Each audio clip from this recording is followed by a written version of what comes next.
Signing for Leeds. So, James Trafford has left City. Is the World Cup winning captain Rodri on his way out too? Dharmesh?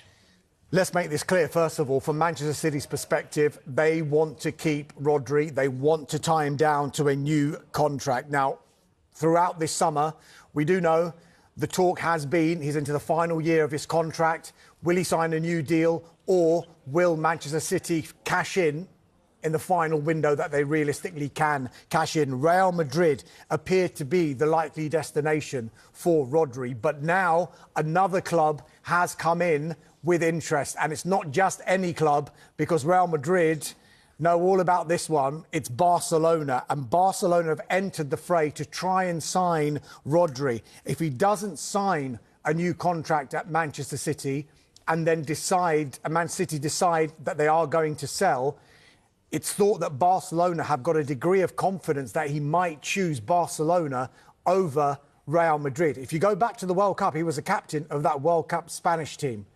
8 Barcelona players were in that squad as well, so he will know a lot of that squad, will Rodri. Having said all of that, the ball is still in City's court in one way, because regardless of whether he signs a new contract or not, he still is under contract for another year.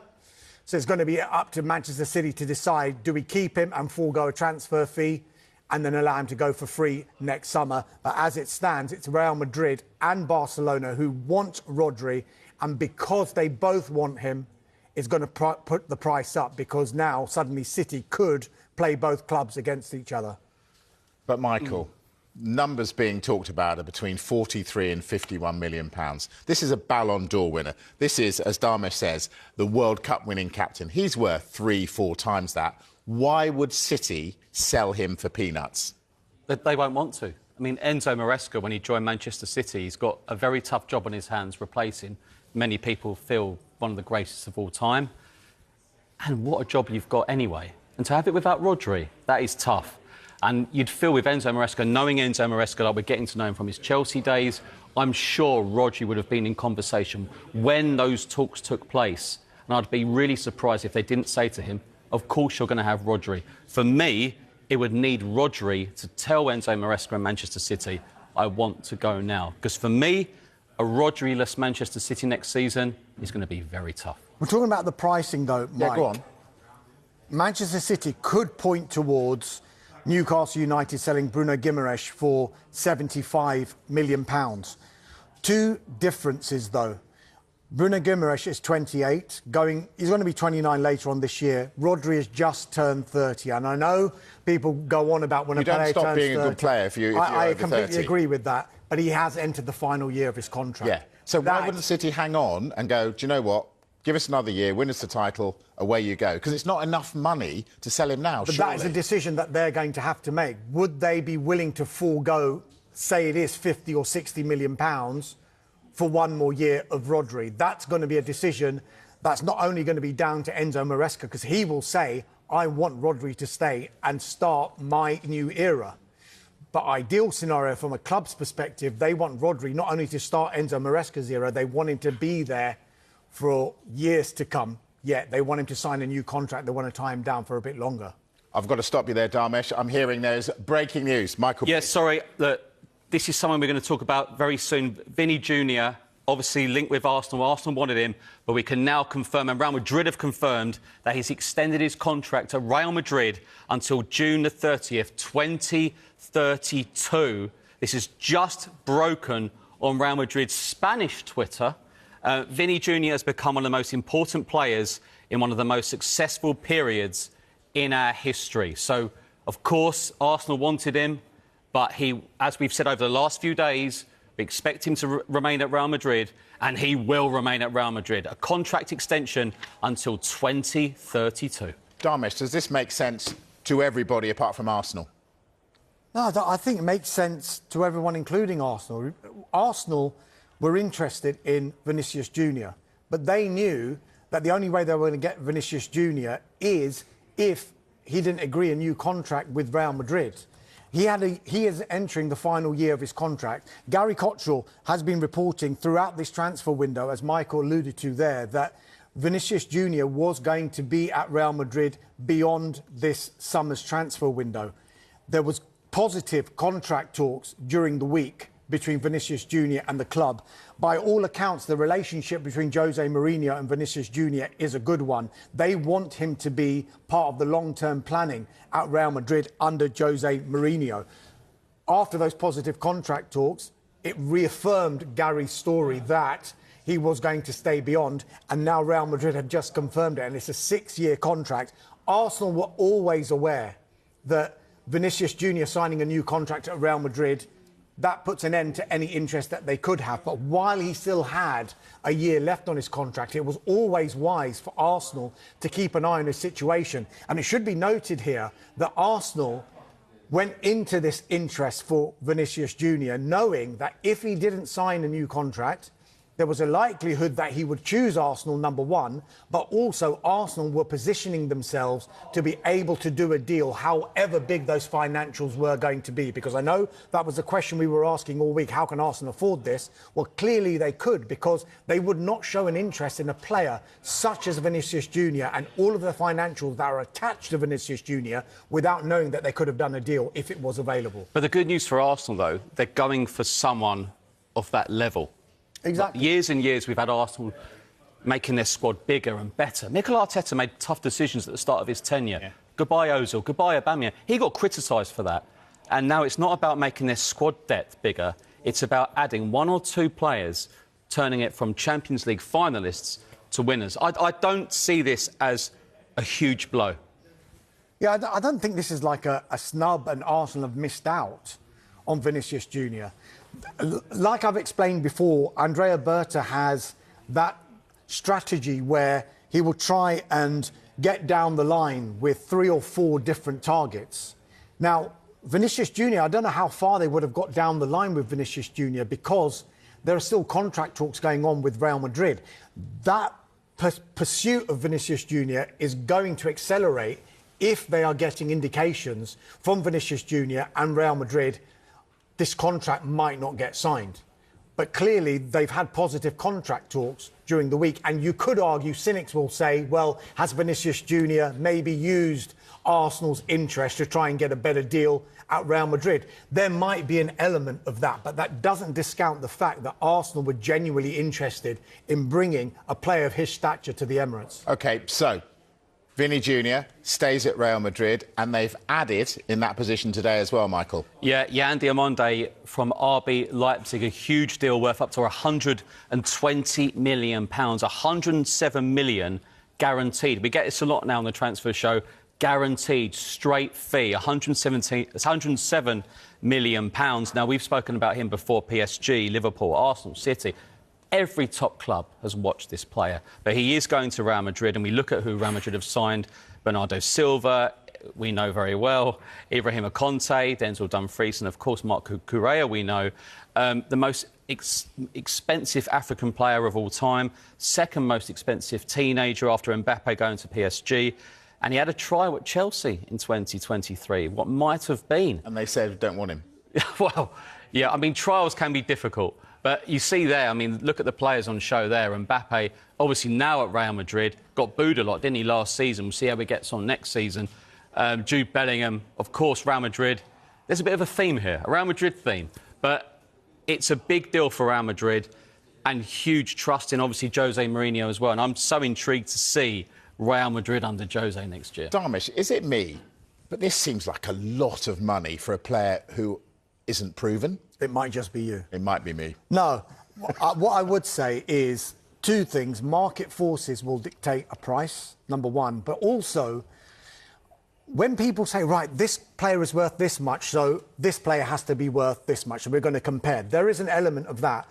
But then what you also got to take into consideration is how much is the player worth to RB Leipzig, how he performed for that particular club, and what amount of money is it going to take for them to replace somebody like Jan Diamande? So they will say, this guy is the jewel in our crown at the moment, so that is going to dictate part of our pricing. And when I say market forces as well, Michael mentioned it there.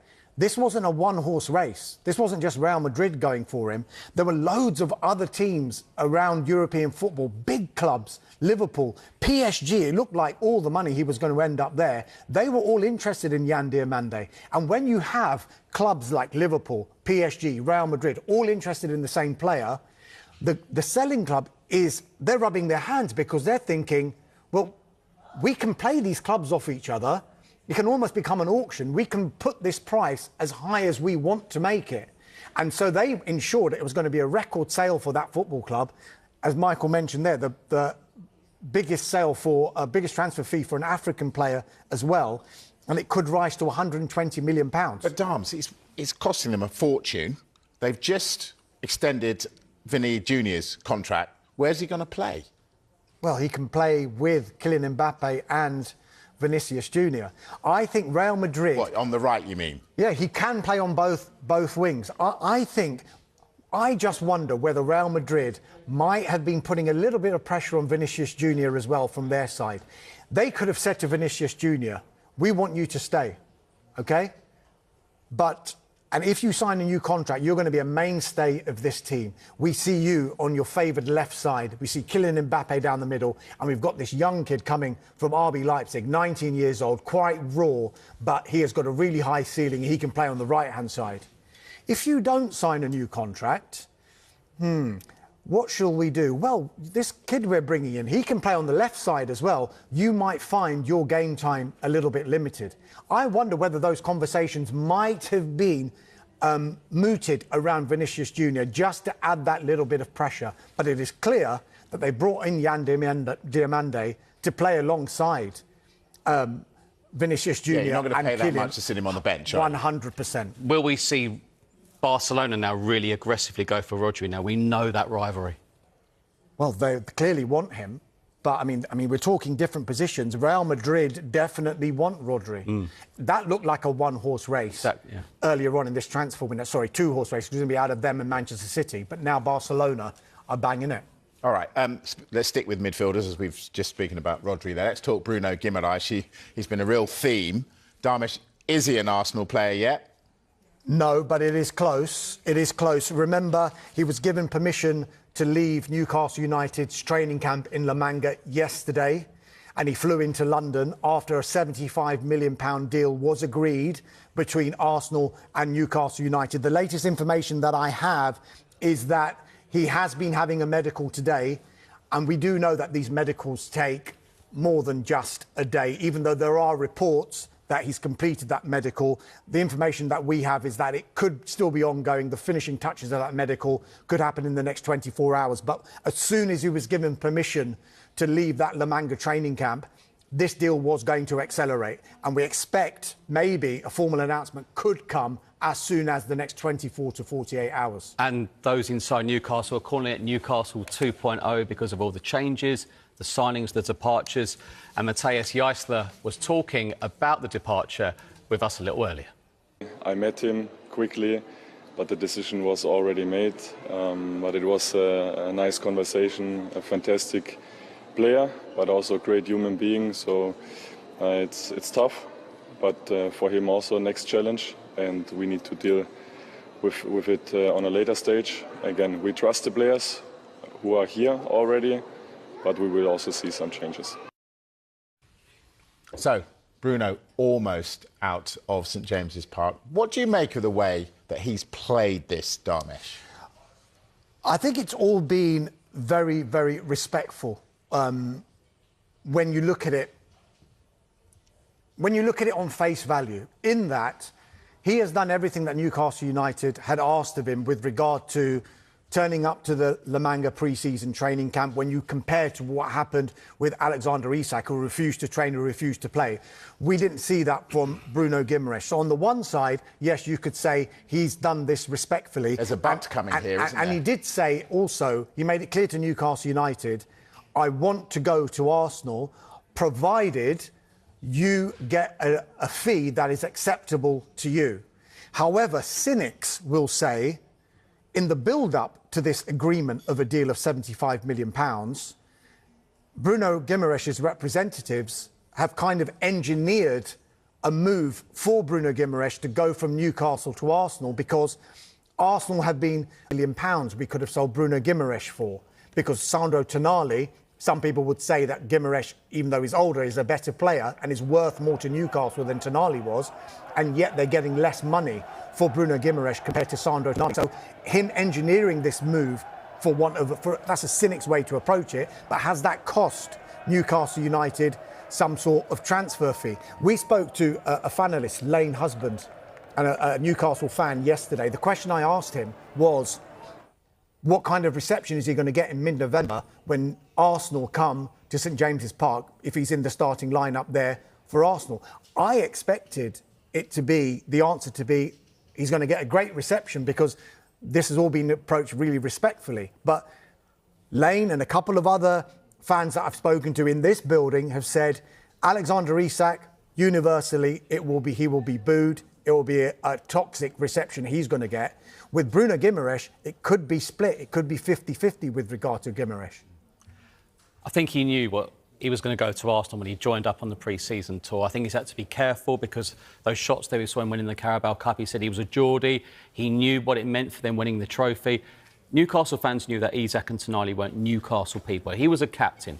He's had to play it quite carefully. And I think Newcastle fans just want to move on. Yeah, indeed. We're going to move on. Transfer show, which means breaking news right at the top of the programme. What have you got, Michael Bridge? It's big breaking news, and it's for you, Leeds United fans. You have signed England goalkeeper James Trafford from Manchester City for a club record fee. Now, the deal was worth an initial £40 million plus add-ons, and he's joined Leeds United on a 5-year deal, and his arrival takes Leeds spending to north of around £70 million. Now, we understand Trafford was Leeds' top goalkeeper target, and they hope to bring stability to what has been a problem position for some time, we understand. But this is a really, really big signing for Leeds United. Of course, Harry Wilson as well, brilliant for Fulham, Premier League experience, and now James Trafford has signed for Leeds United from Manchester City for a club record fee for initial £40 million plus add-ons. Great news for Leeds United fans. There's a picture of him smiling there. I think he's going to be smiling a lot more than he was last summer. Well, he was really excited about a move to Manchester City, a return to Manchester City, when they exercised that buyback clause from Burnley, only for Manchester City to go back into the market, having been assured that he was going to be number one, and then bringing in Gianluigi Donnarumma. Having said all of that, he ended up being Manchester City's cup goalkeeper.